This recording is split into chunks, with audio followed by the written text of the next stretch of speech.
Oke, baik, selamat siang semuanya. Assalamualaikum warahmatullahi wabarakatuh. Semoga dalam kondisi sehat semuanya ya. Oke, jadi gini, teman-teman kayak pengen belajar tentang cyber security ya. Kita hilangkan dulu bahasa dari hak atau hak ya.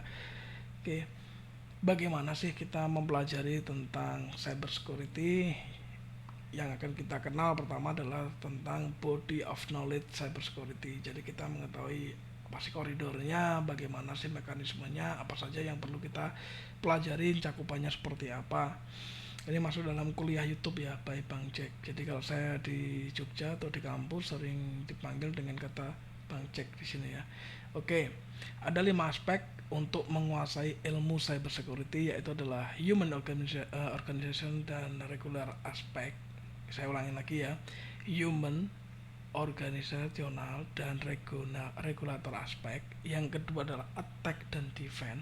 Sama kemarin video yang live by mahasiswa itu adalah proses attack and defense. Itu sebenarnya attack aja ya, defense-nya belum ada. Dan yang ketiga adalah sistem security, keempat software dan platform security, dan kelima adalah infrastrukturnya security tersebut. Nah, kalau kita lihat dari substansinya atau part of-nya dari 5 aspek tadi, kita kategorikan menjadi beberapa bagian. Antara lain adalah ketika kita berbicara tentang human organisasional, regulator aspek, yang akan dibahas adalah tentang risk management dan government.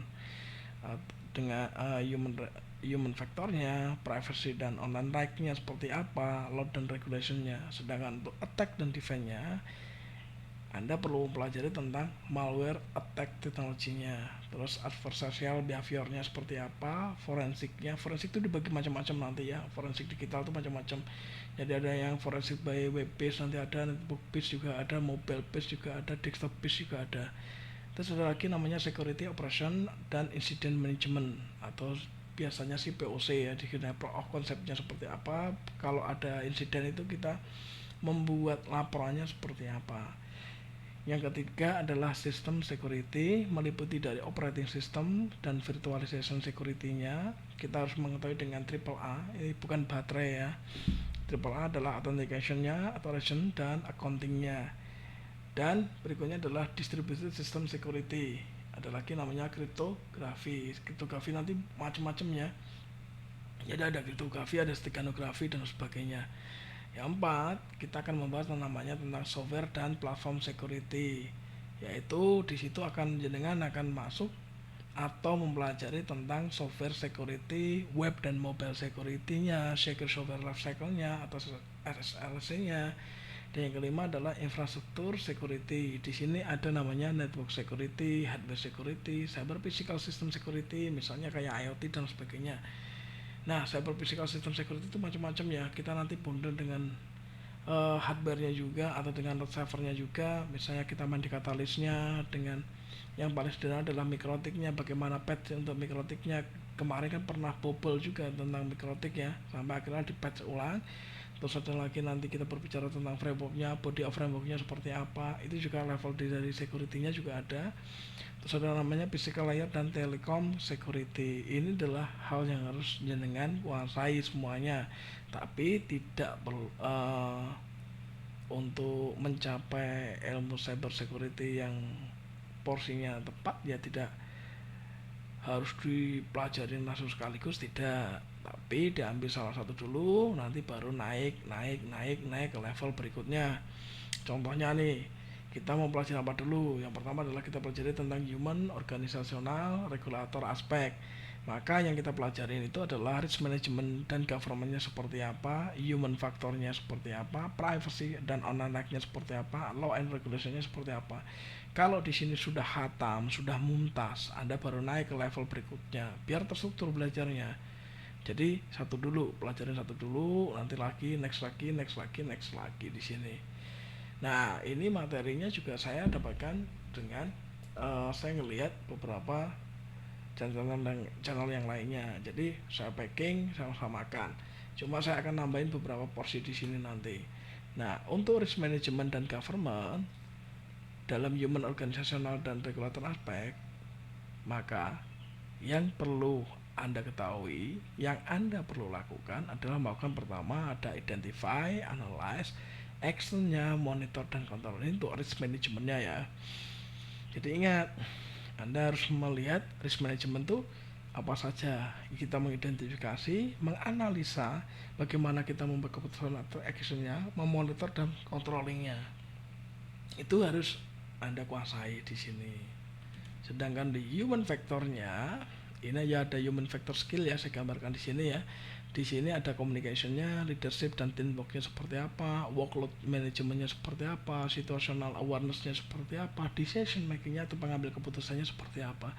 Bagaimana Anda berkomunikasi, jangan sampai nanti Anda kena social engineer di sini. Terus bagaimana Anda memimpin atau membuat teamwork yang bagus, itu harus dilakukan. Terus bagaimana kita menyerahkan, misalnya kalau kita punya username password, menyerahkan itu pada posisi yang tepat. Jadi sisi awarenessnya itu ada di situ.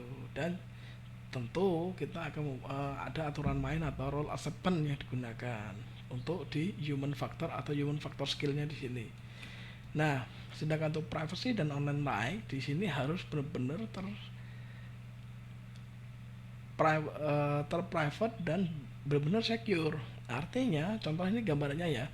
Jadi ketika service customer di sini kan dia order by-nya kan service discovery, SLA negotiation, service broker. Nah, di sini ada SLA aware allocation untuk beberapa server di luar, misalnya di Asia Pasifik, ada di Eropa, ada di Amerika, terus North America dan South America itu kan ada di sini ya. Di sini ada North America, di sini ada South America. Nah, di bagian di sini untuk bagian proses di service discovery-nya dan SLA negotiation itu ini ada namanya service registration, ada SLA negotiation, ada resource allocation, ada SLA management. Nah, ini harus dikuasai ya untuk privacy dan online. Jadi benar-benar itu melakukan proses yang benar-benar aman di situ ya. Jadi kalau nggak aman ya jangan dilakukan. Nah, untuk mengatakan aman tuh seperti apa? Anda lihat, oh privasinya seperti apa, tingkat untuk layanan untuk tingkat privasi itu seperti apa, tingkat layanan yang benar-benar online yang benar itu seperti apa. Kalau saya mau surfing yang benar itu seperti apa. Nah, kalau teman-teman bingung nanti teman-teman nyari yang namanya internet sehat. Nah, kalau sebagai orang tua Anda bisa menggunakan namanya email parent di situ biasanya atau email child. Nah, email child digunakan apa? Untuk memantau si anak itu ngapain aja sih menggunakan gadget itu, dia mengakses apa saja itu bisa terpantau dalam parent directory kita atau parent email kita. Nah, ini yang jarang dilakukan. Biasanya sering nyalakan kamu tuh gini ya, tapi nggak tahu apa yang diakses langsung nyalain. Itu jangan dilakukan lagi. Kita harus paham juga menguasai teknologi, apalagi anak-anak zaman sekarang tuh teknologi mereka udah peka banget, beda dengan zaman kita dulu, zaman orang tua dulu tuh kita perlu belajar. Anak sekarang SD aja udah paham banget tentang mengoperasikan HP dan sebagainya. Nah, ini harus dipahaminya. Terus ada lagi namanya risk management dan government tadi ya, yang awal tadi masih sama ya, ini juga masih ini typo ya, 2 kali ya. Jadi kalau di sini sama, controllingnya juga sama. Terus yang terakhir adalah law and regulation. Nah, di law and regulationnya ini saya gambarkan menjadi petanya ya, peta mappingnya seperti apa. Jadi ada legal format, yaitu adalah cyber criminal legislationnya, substantive law, procedural cyber criminal law-nya, cyber security regulationnya. Gini, Pak, saya punya berita dan berita itu saya share gitu kan, boleh nggak? Kalau Anda punya izin nggak apa-apa, dan orang yang Anda beritakan itu mengizinkan nggak masalah. Tapi kalau Anda tidak punya izin dan men-share, itu akan kena ranah undang-undang ITE, pahamin dulu. Jadi banyak nih teman-teman membuat channel hanya sekedar untuk viral dan sebagainya, itu tembak seperti itu tidak boleh ya, tidak boleh. Kenapa tidak boleh? Mungkin buat Anda menjadi tontonan yang menarik, tapi saya balik lagi, kalau itu terjadi di keluarga Anda dan keluarga Anda itu yang di roasting, kayak gimana rasanya? Apalagi dibully di situ, publik kayak gitu, itu tidak boleh dilakukan. Meskipun itu menguntungkan buat Anda, itu tidak boleh dilakukan sama sekali. Jadilah seorang yang arif dan bijaksana dalam mendapatkan informasi. Terus secara teknikalnya ada namanya nasional CIRT-nya, ada government CIRT-nya, ada sektoral CIRT, ada standar for organization-nya, ada standardization dari bodinya seperti apa. Sedangkan di organisasionalnya sendiri atau di organisasinya meliputi dari strateginya, responsible dari agensinya seperti apa, cyber security metric itu harus penting. Nah, di capacity buildingnya ada namanya public awareness. Jadi Anda punya tingkat was-was di sini, tingkat waspada itu pasti harus punya, itu kan sama seperti Anda punya pacar, terus saking sayangnya passwordnya dikasih ke begitu putus hilang passwordnya, ya nangis Anda di situ, itu nggak boleh menggunakan layanan akses publik, itu juga nggak boleh. Apalagi Anda punya nomor punya ibaratnya buka OTP bank gitu ya, atau transaksi online Anda menggunakan layanan wifi publik, jangan, itu sama dengan konyol ya. Terus menggunakan web WhatsApp dengan layanan publik itu jangan dilakukan juga, karena kalau Anda lakukan bahaya juga nanti. Kalau Anda nanti ke clone atau terduplikat nomornya, ya Anda sendiri yang ibaratnya ya mau nangis sama siapa, minta tolong gimana, udah terjadi ya nggak bisa lagi kan kayak gitu. Terus saya juga dapatkan materi tentang piutang online, itu jangan dilakukan, karena begitu Anda install aplikasinya itu akan otomatis dia merequest untuk mengakses seluruh data yang ada di dalam mobile Anda ataupun di dalam handphone Anda. Itu jangan dilakukan. Nah, ada lagi namanya professional training. Terus ada lagi National Education Program, R&D, Research and Development Program, insentif mekanisme dari homegrown industry ini masuk dalam capacity building. Sedangkan untuk cooperation-nya ada namanya intrastate cooperation-nya, multilateral agreement-nya, international foranya, public private partnership dan interagency partnership. Ini yang harus Anda pahami. Jadi untuk mencapai level-level ini Anda harus melihat satu-satu dulu, nggak usah banyak. Jadi tiba-tiba Anda pengen, wah aku pengen jadi hacker atau apalah, ini kan bodo amat kalau bos saya sih. Jadi belajar dulu, mindsetnya diperbaikin dulu, sudut pandangnya diperbaikin dulu. Itu baru nanti teman-teman baru bisa memutuskan saya mau larinya kemana. Apakah saya menjadi cyber pentester, apakah saya menjadi cyber analis, atau menjadi cyber monitoring, atau menjadi seorang forensik analis, atau sebagai malware analis. Itu nanti Anda klasterkan sendiri, Anda pilih-pilih sendiri setelah Anda menguasai level ilmu tersebut. Tapi kalau belum ya jangan, apalagi hanya sekedar lihat tutor, habis itu Anda praktekkan, Anda mengklaim diri Anda, saya sudah sebagai seorang cyber security atau seorang hacker, itu tidak. Kalau mau melakukan proses stalking itu bisa menggunakan OSINT. OSINT itu adalah OS Intelligence. Nantilah videonya belum saya buatkan di situ. Nanti akan saya lihatkan frameworknya seperti apa dan bagaimana proses stalkingnya seperti apa. Terus yang berikutnya yang Anda pelajarin adalah setelah yang pertama tadi Anda kuasai ya, level satunya tadi udah kuasai, Anda lari ke attack and defense di sini.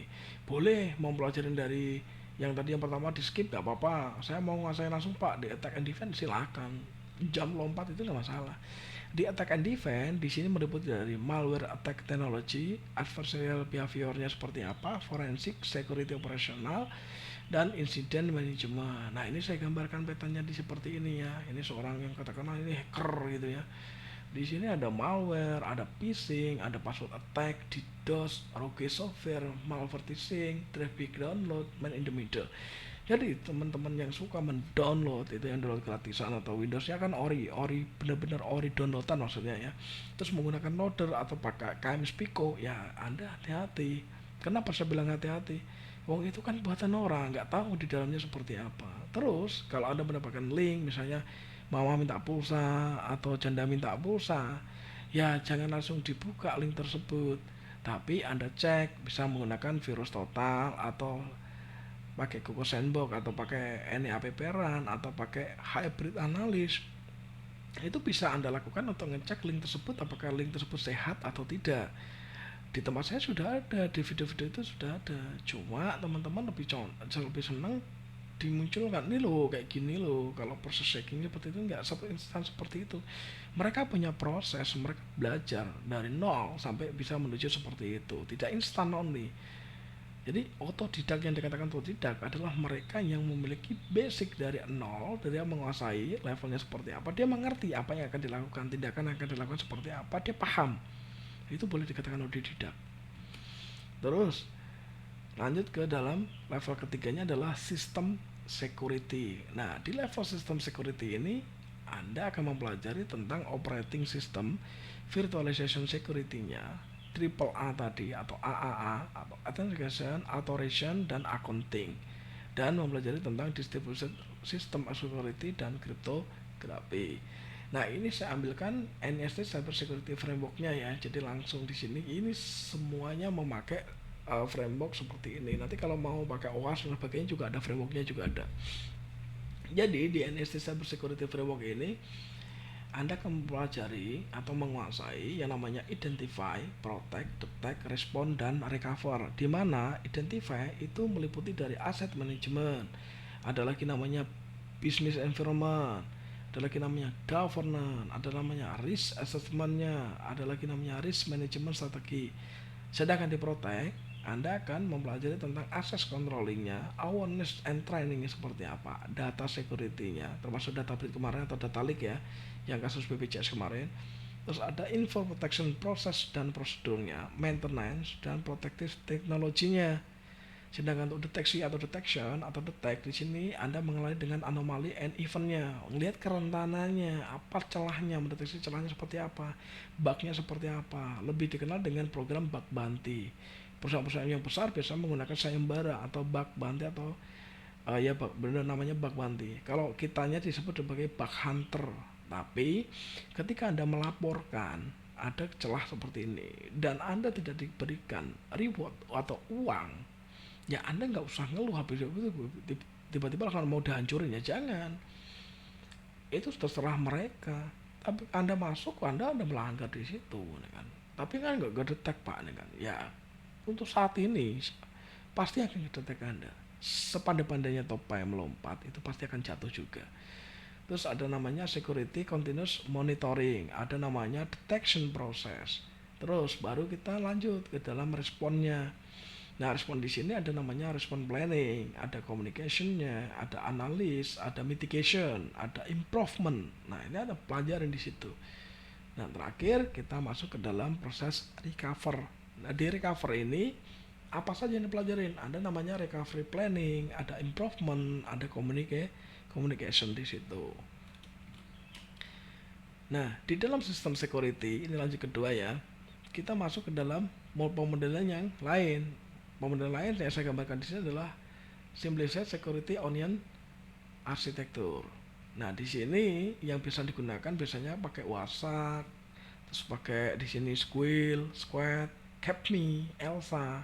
Di mana di WASAC ini digunakan untuk pickup, decode, dan analis. Jadi untuk proses dia decodernya ya dari file-file pickup, terus dan menganalisa misalnya kalau ada lalu lintas jaringan itu ada malware atau ada penyusup nggak ini. Selain Anda mencari untuk username dan password ya, biasanya WhatsApp digunakan untuk mencari username dan password. Tapi kalau Anda main di CTF, WhatsApp itu digunakan untuk nyari flag ya, flagnya seperti apa, challenge-nya seperti apa, itu bisa pakai ada WhatsApp juga. Terus ada namanya Squil. Ada Squil di sini adalah Instant Alert Analyst di sini. Terus ada Squad, ini juga sama, alat analis juga. Capme juga sama, Individual Stream Pickup Analyst. Terus ada namanya Elsa Web Front End, ya ini untuk front end-nya. Di mana meliputi dari pickup ini adalah pickup filenya atau file pickupnya. Sedangkan Squil itu adalah Squil database dan Squidnya adalah juga sama, Squil database. Ini juga sama, masih Squil database. Ini Elsa database. Nah, di bagian di sini Anda akan melihat dari NetSniff. Ini full paket capture-nya, bisa pakai slot untuk rule driven NDS-nya, bisa menggunakan OSEC untuk HIDS-nya. HIDS itu adalah host intrusion detection system, sedangkan NIDS itu adalah network intrusion detection system. Ini harus Anda pahami. Nah, ada namanya HIPS, host intrusion prevention system, dan ada namanya NIPS. Jadi tidak ada IPA di sini ya, adanya IPS. P-nya adalah untuk prevention dan ada di sini BRO. analisis driven dari NIDS. Terakhir adalah kita melihat syslog. Nah, syslog itu nanti Anda menguasai namanya Anda membaca regek, regular expression seperti apa. Kalau jadi pengetahuan di bidang Linux itu akan dipertaruhkan nanti. Bukan ya, meskipun di Windows juga ada regeknya juga ada. Tapi kebanyakan server itu menggunakan Linux. Windows dan Linux sama sih sebenarnya. Menurut saya juga nggak, tergantung orangnya sih yang megang, seperti orangnya yang megang kayak gimana sih. Kalau orangnya oke-oke aja ya fine lah. Nah, SAD di sini adalah interface ini ya, log, set, and archive. Sedangkan pcap adalah paket capture-nya. Nah, biasanya kalau Anda nyalakan Basak itu kan kita capture paket-paket yang jalan nih launchersnya, itu pakainya Basak. Nah, dulu ada namanya kalau nggak salah NetStumbler itu juga sama. Terus ada namanya NDS, Network Intrusion Detection System. OSSEC adalah open source HIDS security-nya. Di channel saya juga sudah dibuat oleh teman-teman mahasiswa tentang OSSEC juga ada. Dan HIDS adalah Host Intrusion Detection System tadi. Oke, di sini sudah paham ya level-levelnya seperti apa ya. Jadi apa saja sih yang mau dipelajarin, semoga paham di sini ya. Semoga sampai sini udah paham. Terus berikutnya yang akan dipelajari tentang software dan platform security, di mana software security akan meliputi dari software security, web and mobile security, dan secure software life cycle-nya atau SSLC-nya yang digunakan. Saya langsung bahas langsung saya buatkan gambaran aja yang singkat aja di sini ya. Menggunakan single console unified policy, di mana Anda akan meliputi dari device, user, application, content, private cloud, gateway, public cloud, dan mobile. Ini nanti ada actionnya kok, interceptnya seperti apa, actionnya juga ada semuanya. Nah, ini teman-teman pahami di sini. Ini untuk proses yang menuju ke cyber security. Jadi teman-teman bisa memilah, saya mau pelajari mana dulu nih. Nah, oke, silahkan Anda pilih-pilih lagi. Tapi biasanya sih sering enaknya di sini teman-teman langsung larinya ke sini, attack and defense. Jadi belajar langsung malware, attack and technology, adversarial behavior-nya, forensic, security operation, dan incident management. Itu udah Anda mengklaim diri Anda bahwa Anda itu hacker gitu ya. Nah, nanti saya pilihkan lagi, hacker tuh kayak mana kerjanya, cracker tuh kayak mana kerjanya, ya kan? Anda harus paham juga di situ. Tapi sebenarnya sudah saya bahas juga sih di materi yang lain juga udah bahas. Terus membahas tentang infrastruktur security, di mana di sini level ini Anda akan dituntut untuk mempelajari namanya network security, hardware security, cyber physical system security, misalnya IoT. Dan misalnya kita menggunakan jalan IoT bisa menggunakan mesin Sangfor, bisa menggunakan yang lainnya atau mesin Skype dan sebagainya. Kalau kita menggunakan one service juga bisa sih, untuk di mesin ATM di gitu juga bisa. Ada namanya physical layer dan telecom security di sini. Nah, ini gambaran utuhnya seperti itu. Ketika kita berbicara tentang critical infrastructure sector, yang akan Anda lihat adalah defense and national security, meliputi dari di sini nanti banking and finance, food and grocery, energy, data and cloud, space, ini ada satu di sini ya, education, research and innovation-nya, transportasi, communication, water, dan kesehatan. Ini semuanya udah masuk ke dalam industri 4.0, 5.0 sekarang ini.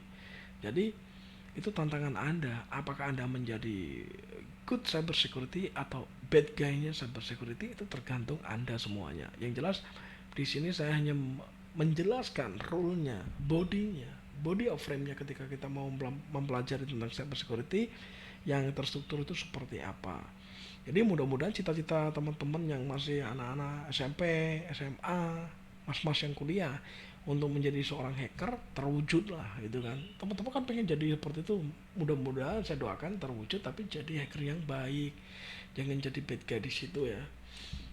Oke, kira-kira seperti itu ya gambarannya ya tentang body of knowledge cyber security. Oke, sekian dan terima kasih. Semoga informasi ini membantu teman-teman yang masih penasaran, kayak mana saya mau belajarnya ini Pak, saya mau belajar mulai dari mana Pak, apa saja sih Pak biar terstruktur. Nah, semoga dengan video ini Anda sudah bisa menata diri untuk, oh saya pengen belajar ini. Oke, itu sudah ada gambaran di dalam pikiran Anda masing-masing. Terima kasih semuanya. Assalamualaikum, selamat siang, dan sehat selalu.